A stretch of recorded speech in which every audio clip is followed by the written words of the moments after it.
الحمد للہ رب العالمین والعاقبۃ للمتقین والصلاة والسلام علی سید الانبیاء والمرسلین اما بعد فاعوذ باللہ من الشیطان الرجیم بسم اللہ الرحمن الرحیم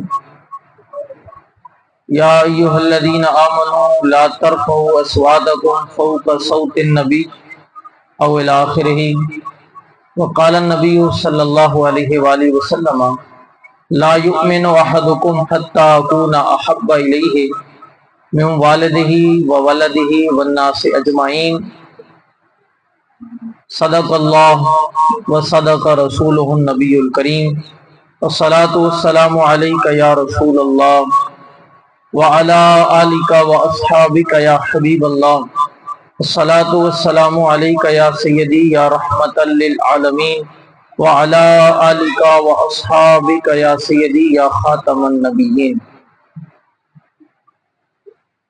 نہایت ہی عزت و تکریم کے لائق مسند صدارت پر فائز علماء کرام ذیشان اور تمام عاشقان رسول جو آج کی عظیم الشان محفل پاک میں تشریف لائے ہیں، یہ بزم میں ہے جام جنگ نہیں، یہاں کوئی کسی سے کم نہیں۔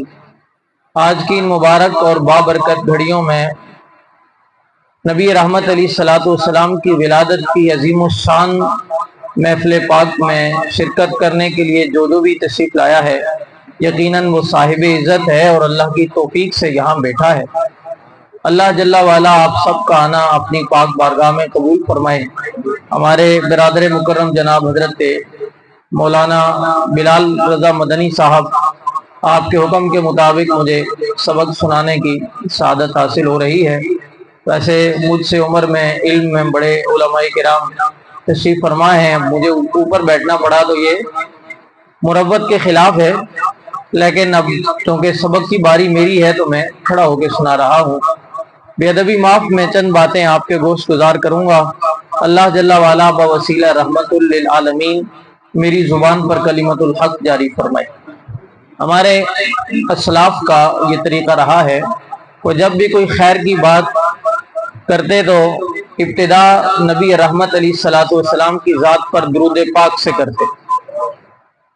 بارگاہ رسالت مآب صلی اللہ علیہ وآلہ وسلم میں ایک صحابی رضی اللہ عنہ نے گزارش کی کہ میں یہ وظیفہ کرتا ہوں اور میں ساتھ میں درود پاک بھی پڑھتا ہوں، تو نبی رحمت نے ارشاد فرمایا اگر تم اس کی جگہ پر درود پاک پڑھو تو یہ تمہارے لیے بہتر ہے۔ انہوں نے کمی کی گزارش کی کہ میں اس وظیفے کو اور کم کر لیتا ہوں اور درود کو بڑھا لیتا ہوں، تو نبی رحمت نے ارشاد فرمایا اور تیرے لیے بہتر ہے۔ یہ مفہوم ہے روایت کا۔ آخر کار انہوں نے کہا میں سارے وظائف ختم کر دیتا ہوں، صرف آپ کی ذات پر درود پڑھوں گا۔ تب نبی رحمت نے ارشاد فرمایا اذ یکفی ہمک ویکفر لک ذنبک، فرمایا یہ تیرے غموں کو مٹانے کے لیے بھی کافی ہے اور تیرے گناہوں کو بخشوانے کے لیے بھی کافی ہے۔ میں سمجھتا ہوں کہ دنیا میں دو ہی چیزیں ہیں جو بندے کو پریشان کرتی ہیں۔ ایک دنیا کے غم ہیں، اگر شادی شدہ ہے، بچے ہیں تو بندہ سمجھتا ہے بیٹی کی شادی کرنی ہے، مکان بنانا ہے، قرض ہے، کوئی نہ کوئی پریشانیاں ہر بندے کو زندگی میں جو ہے وہ گھیرے میں لیے ہوتی ہیں۔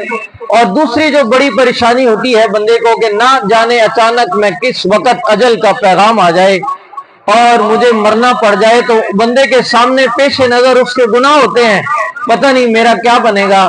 تو نبی رحمت نے ان دونوں پریشانیوں کا ایک ہی حل ارشاد فرمایا اگر تو اپنے وظائف میں اپنے نبی پر درود پڑھنا شروع کر دے اذ یکفی ہمک ویکفر لک ذنبک، تیری دنیا کی پریشانیاں بھی دور ہوں گی اور اللہ جل وعلا تیرے آخرت میں گناہوں کو بھی معاف فرما دے گا۔ احباب ذی وقار، نبی رحمت شفیع امت صلی اللہ علیہ وآلہ وسلم کی ذات گرامی پر درود پاک ہمارا شعار ہے، تو اس کو پڑھتے رہنا چاہیے۔ بالخصوص آج کی مبارک جو نشست ہے، آج کی جو رات ہے، جس رات کو آپ میلاد کی رات کہتے ہیں، تو یہ عظمت اور احترام والی رات ہے۔ میں یہیں سے بات کا آغاز کر رہا ہوں۔ ہمارے برے صغیر پاک و ہند کے اکابر محدثین میں حضرت شیخ دہلوی کا، حضرت عبدالحق محدث دہلوی، شیخ دہلوی کا نام بڑے زور و شور سے اور سیر فہرست آتا ہے۔ شیخ صاحب قبلہ نے ایک کتاب لکھی ہے میلاد النبی کے حوالے سے، اس میں بحث کرتے کرتے علامہ زرکشی کی بات کرتے ہوئے وہاں آگے جا کر انہوں نے اس رات کی بات کی کہ جس رات میں نبی علیہ السلام تشریف لائے۔ کہنے لگے کہ یہ جو رات ہے اس کی بڑی اہمیت ہے اور بڑی فضیلت ہے۔ کہنے لگے 3 اعتبار سے فضائل بیان کیے اس رات کے۔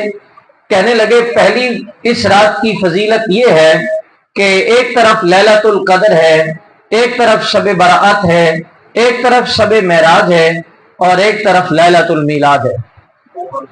فرمایا جو لیلۃ القدر ہے، جو شب معراج ہے، شب برات ہے، میں اس کو تفصیل سے بیان کر رہا ہوں، یعنی اس متن کے ساتھ کچھ تضمین کے ساتھ وضاحت بھی کر رہا ہوں۔ فرمایا اگر نبی مکرم نہ آتے کوئی رات لیلۃ القدر کی رات نہ ہوتی، اگر حضور تشریف نہ لاتے تو کوئی شب برات کی رات نہ ہوتی، اگر حضور تشریف نہ لاتے تو کوئی شب معراج نہ ہوتی۔ جب لیلۃ القدر اپنی جگہ اہمیت رکھتی ہے، شب برات اپنی جگہ پر اہمیت رکھتی ہے، شب معراج اپنی جگہ پر اہمیت رکھتی ہے، لیکن یہ ساری راتیں نبی کے آنے کے بعد آئی ہیں۔ اگر حضور نہ آتے تو یہ راتیں کہاں ہوتی؟ فرمایا یہ ساری راتیں نبی کے صدقے میں ملی ہیں۔ پتہ چلا جس رات میں نبی آئے ہیں وہ رات کائنات کی ساری راتوں سے سب سے افضل رات۔